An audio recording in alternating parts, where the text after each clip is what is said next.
Ayurveda, a Sanskrit word that means knowledge of life and longevity, is based on principles and rhythms found in nature. Ayurveda makes use of daily and seasonal lifestyle practices, including diet, yoga, and meditation, healing herbs, purification therapies, and a life-affirming mental attitude.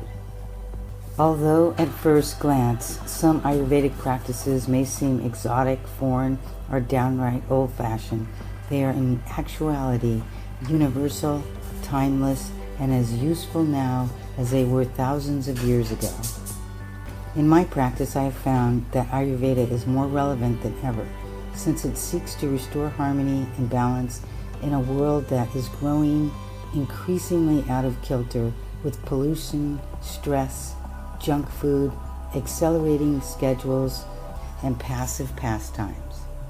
When I came to Ayurveda, I had been a chiropractor for 5 years, using the mechanical approach to relieving musculoskeletal pain, neck pain, back pain, headaches, wrist pain, elbow pain, foot pain, and the one approach that I had was mechanical relief. In chiropractic, I had a very specific tool, one that realigned the spine and opened up the circulation to enhance the healing.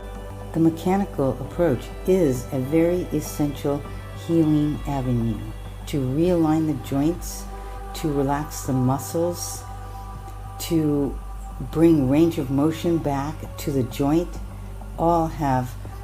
Can have all the results a person is looking for, actually, to restore their normal movement.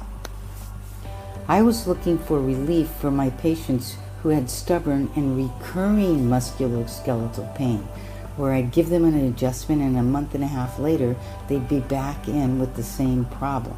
They had gotten relief, things were working well, but now the problem came back. I knew that the stubborn musculoskeletal pain that kept reoccurring needed more. I knew that it needed to be detoxed, but this was like in 1980s, where a lot of the detox information wasn't on the market.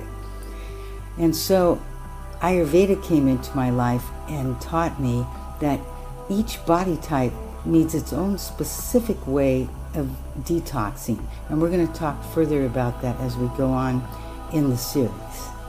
This troubled me as a professional, and I looked for a way to go beyond the chiropractic adjustment and detox the muscles, bones, and nerves so they responded to stress with more resilience. I had a personal interest too.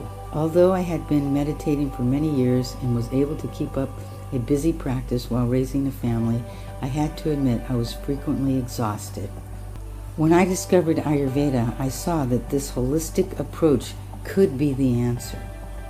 I was easily able to combine chiropractic with Ayurveda, since Ayurveda had a tradition of spinal manipulation as part of a larger, more comprehensive model of healthcare.